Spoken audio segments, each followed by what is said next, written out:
Hello, welcome to We the People, a show that takes place in East Alabama and takes a look at local, state, and national politics as it pertains to the East Alabama area. My name is Corey A. Bradford. Thank you all for joining us. Now, basically today what I want to do is I want to announce that the format and the nature of this show is going to be shifting just a bit. For the past few weeks, what I've been doing is giving you all raw political data and allowing you to make up your own mind about what that political data even means. And I'm going to continue to do that. And I'm going to continue to be objective. However, there's something very troubling going on in America right now, something very troubling. Events of the last couple of weeks have showed me that it would be irresponsible of me as a fledgling member of the media, it would be irresponsible of me to continue to ignore the implications of what is going on right now in America. So instead of just giving you raw political data, what I will be doing from now on the show is talking about the implications of the things we discuss on the show, how they affect you personally. Because I hear a lot of people saying, I don't take an interest in politics. I don't care about politics. Hey, you don't have to take an interest in politics, but politics is definitely going to take an interest in you. So better to be informed than to have things happening and blaming the wrong people and not understanding why they're happening. So from now on, we're going to have much more serious discussions on the show about what's really going on in America, what the root causes really are, and propose some solutions to those causes. But obviously the solutions are a lot more complicated than just giving you a straightforward solution of just one thing to do. So with that being said, my first segment on the show, we're going to talk in depth about the recent violence that has been associated with Donald Trump's campaign and his subsequent rallies promoting his campaign.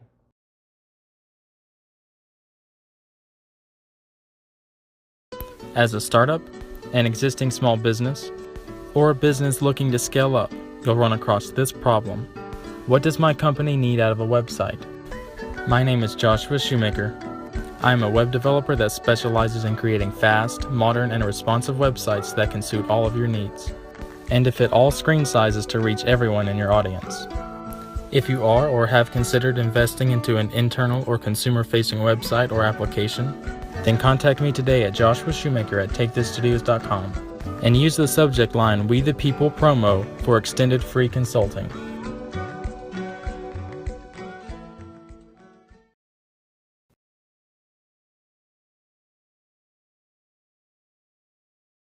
Okay, so first of all, I want to talk about the violence that we've been seeing associated with the Donald Trump rallies. And in order to talk about this correctly, in order to talk about this and put everything, into perspective, we first have to address the fact that a lot of Donald Trump supporters are getting tired of what they call things being politically correct. We hear a lot of conservatives, Ted Cruz, Ben Carson, all these individuals talk about, political correctness being a bad thing, trying not to offend people, trying to show respect to people is now a bad thing in America because it leads to not telling the whole truth, according to them. So if we're going to disband political correctness, if we're going to say that we don't have to be nice to each other, we don't have to be cordial to each other in American society anymore, we can just say whatever we want without worrying about how it offends people. If that's the road that we're now going down, that's the road that Donald Trump, Ted Cruz, Ben Carson, all of these conservatives are pushing us down, this road where you don't have to respect people's beliefs. You don't have to respect people's differences. You can just be mean to them and say whatever you want, and then you can make an excuse of it by saying, oh, I'm not being politically correct anymore. So if we're going to go down that dangerous road, then that means it goes both ways. The same way conservatives don't want to talk politically correct about African Americans and the Black Lives Matter movement, about illegal immigrants or legal immigrants for that matter, or about the LGBT community or anything else that they are so staunchly against. That means that on the other side of the coin, we don't have to be politically correct anymore in terms of explaining why Trump supporters and Donald Trump himself have gotten this much attention and this much control during this 2016 election cycle.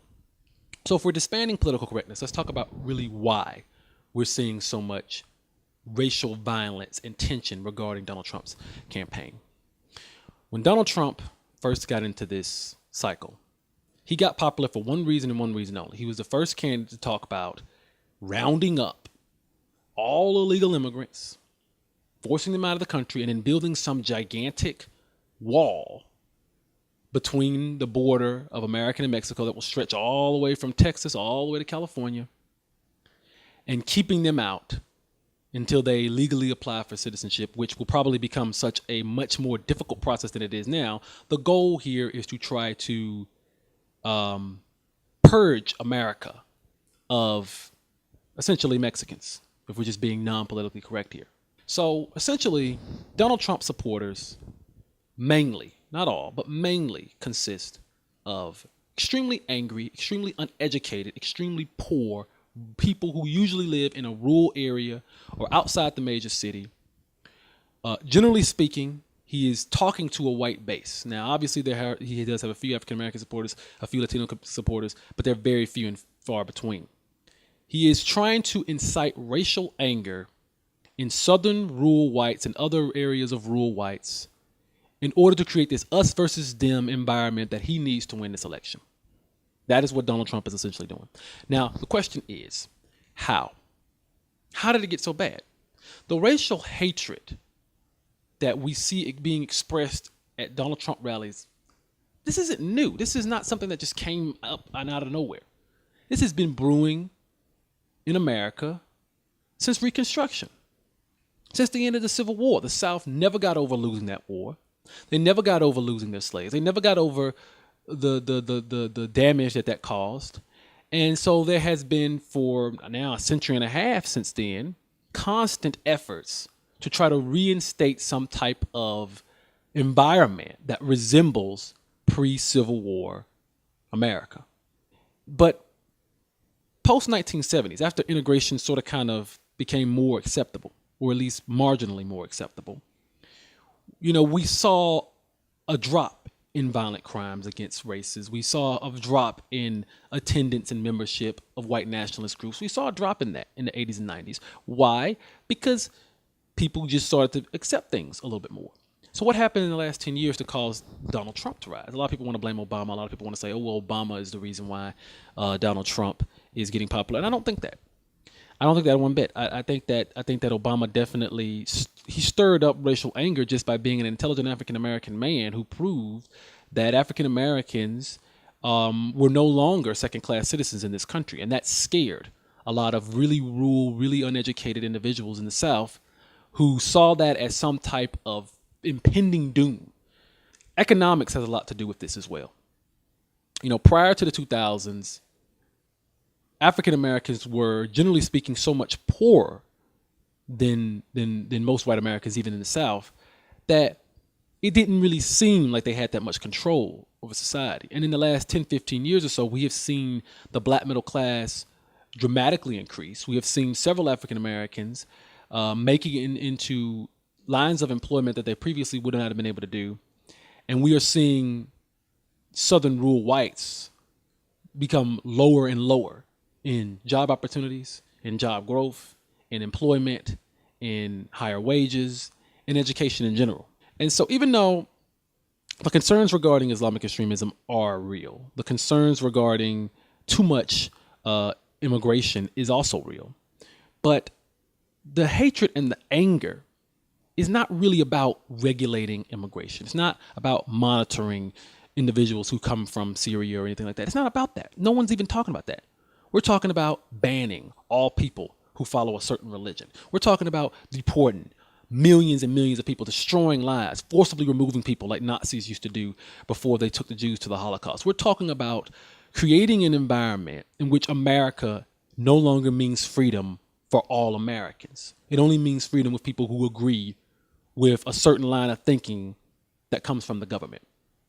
And I find this ridiculous that these same Republicans, these same conservatives who have been talking about small government and limited government for the past several decades are about to nominate a man who's not only going to dramatically increase the size of the government, but he's going to increase the size of the government in a way that is not conducive.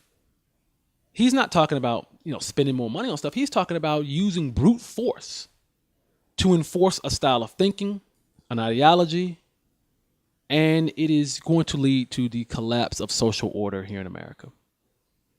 And so all this to say, Donald Trump cannot be allowed to be the next president of the United States of America. It will not only lead to a severe collapse in American society, but it could also lead to not only damaging our image abroad, but damaging the global structure of things. Because if America falls, then there is no country that can take its place at this time. China is close, but they're still about 10 or 15 years away from being as powerful as a superpower as America is. And so we're talking about plunging this entire world into a state of depression, a state of unrest, a state of upheaval, the likes of which it has not seen in over 70 years. And that is too dangerous to play around with. It was all fun and games for a long time. We laughed. We had our good little jokes about Donald Trump. Now he's threatening the fabric and the security of not only all American lives, white, black, or otherwise. All American lives are going to be up on the chopping block when society collapses. And the entire world is going to be on the hinges if America falls as a superpower. And I really do truly believe that Trump, his policies, and just the nature of his election could lead to those circumstances, which is why I am taking a stand against it. You can vote for Trump and think that that's going to, make America great again, which we all know what that really means. That statement is not, we should replace that word great with something else, because we know what that means. You can think that Trump being elected is going to cause some type of shift in society, but it won't. That's because the president does not guide society. The president does not control society. Society is still going to go up or down depending on its own merit. And voting somebody like Trump is not going to cause you as a poor, rural individual to have more power. It'll give you that illusion because the guy who says these things you like is in power, but it won't put you in power. Barack Obama being in power didn't give African Americans any more or less power in this country. And so voting for someone based off their race or based off the racial hatred that they spread is not going to satisfy your goals. It's going to cause a lot of violence and reactions from the people who are being targeted in these attacks. So with that being said, the menace and the toxic environment that Donald Trump has, created in this country, it's going to have to be addressed and it's going to have to be stopped if we want to still have a United States of America.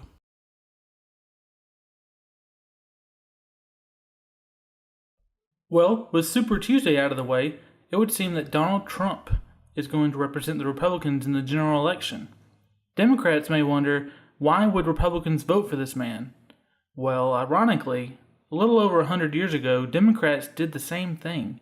See, Donald Trump has a doppelganger, almost like he got into the DeLorean with Doc Brown, went back in time, and also served as president, under the alias of Woodrow Wilson.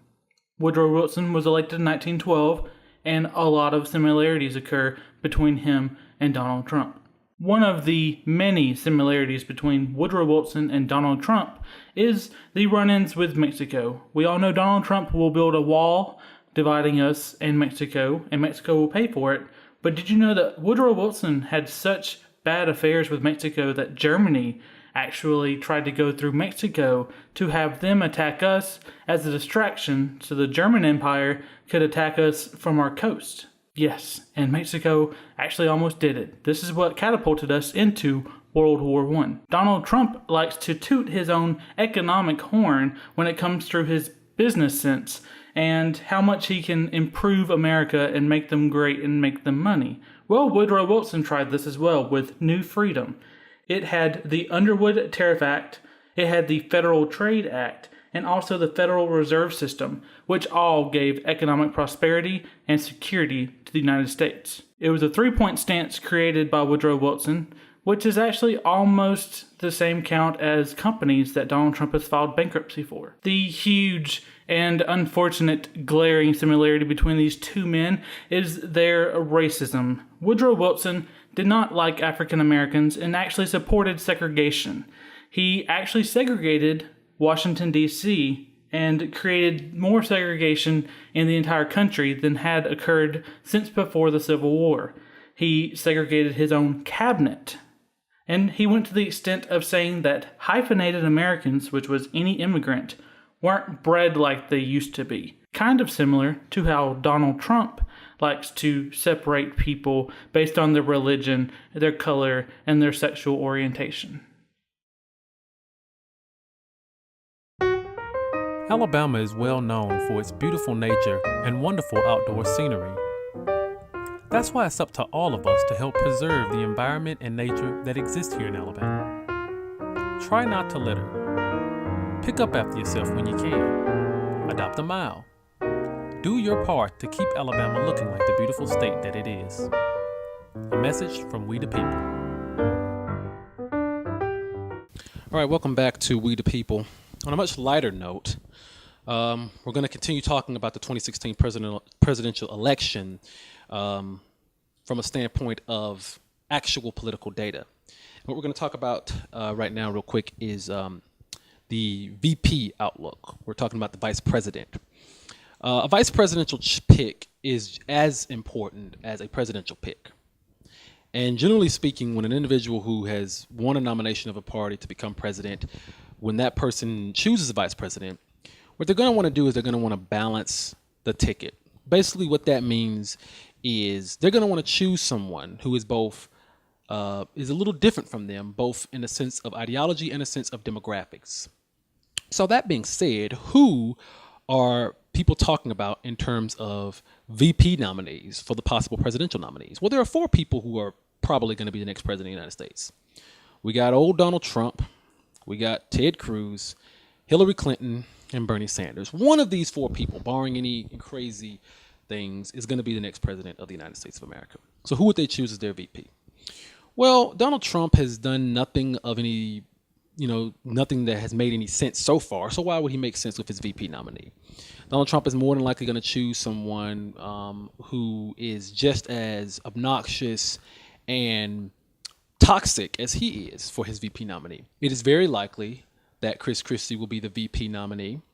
I don't really know how that would balance the ticket because they're both loudmouth, obnoxious people from the East Coast. So we're really not balancing the ticket there because you're not adding any new demographics, you're not adding anything new to the story. That being said, who would Ted Cruz choose as his VP? Well, Ted Cruz is a very non-negotiable type of person. He's a my way or the highway type of person. He isn't going to want to balance his ticket with someone a little bit more to the middle of the spectrum. In fact, he's going to pick someone probably even far more extreme than himself to be VP. I see Ben Carson being a VP nominee just because I feel like people are going to want to pander to his expertise as a neurosurgeon. I don't see how that has anything to do with politics, but they're also going to want to create this environment that we're not racist. Despite all these protesters and all these things that Trump supporters are saying about African Americans, we're not racist, so we're going to pick somebody like Ben Carson. And so I think I think he will be a token choice of the Republican Party, no matter who the nominee is. In terms of the Democrats, Hillary Clinton. Who is Hillary Clinton going to choose as the VP? Well, Hillary Clinton likes to pander. She likes to pander to people's bases. And so she's more than likely going to choose a Hispanic person to be the nominee. If Trump is the nominee and she's got to go up against Trump, choosing a Hispanic person would actually be a very, very good move, strategically speaking, because it would really incite the Hispanic vote to really vote for her against Trump, because they're already going to want to vote against Trump. But if you put a Hispanic person as VP, then you really got them. Julian Castro, who is a congressman from Texas, is actually someone that Hillary has expressed interest in before. The obvious thing is, what if Hillary chooses Bernie Sanders? What if Hillary wants to unite the Democrat Party, chooses Bernie Sanders to be the VP? Bernie Sanders has already said he won't go for that, but obviously he might if the events change. That could be an interesting thing. A Clinton-Sanders ticket would be very interesting because a lot of millennials would vote just because Sanders is on the ticket. But I don't know. There's been so much said between Hillary and Bernie. They hate each other so much. Or I wouldn't say they do, but their followers really hate each other. And so I think it's going to be difficult to unite those two. It's kind of like Obama. Obama went so hard against Hillary Clinton that it was difficult for him to choose Hillary Clinton as VP.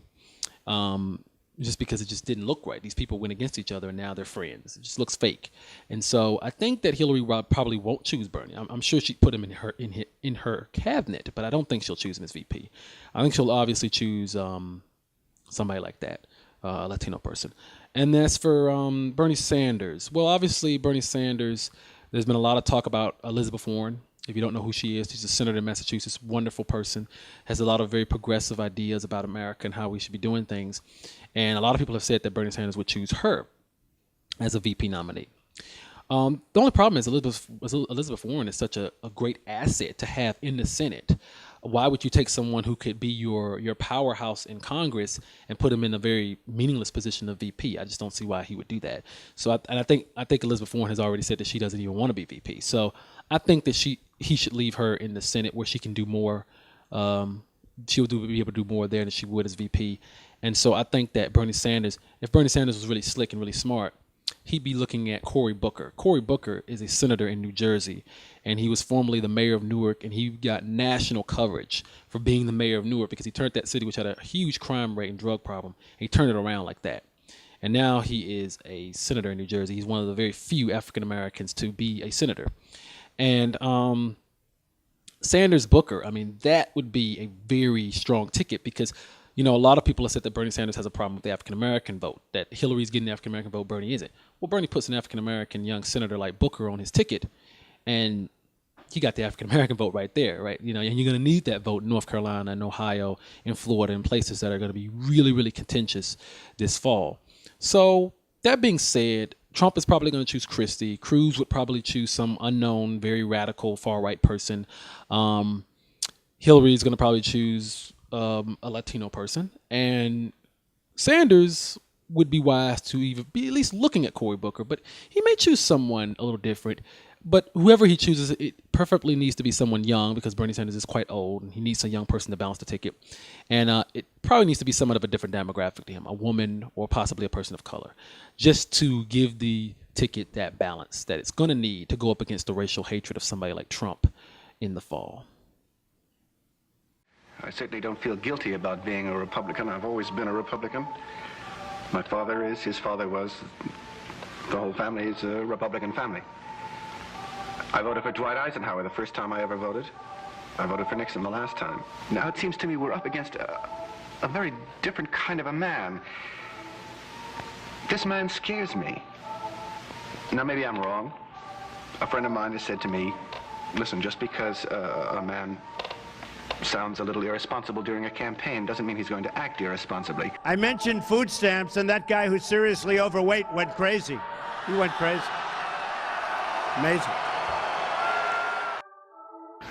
I don't buy that. You know what I think makes a president? I mean, aside from his judgment, his experience, are the men behind him. You'll hear a lot about what these guys are against. They seem to be against just about everything, but what are they for? I mean, when the head of the Ku Klux Klan, when all these weird groups come out in favor of the candidate of my party, either they're not Republicans or I'm not. I've thought about just not voting in this election, just staying home, but you can't do that because that's saying you don't care who wins, and I do care. I think my party made a bad mistake. The stakes are too high for you to stay home.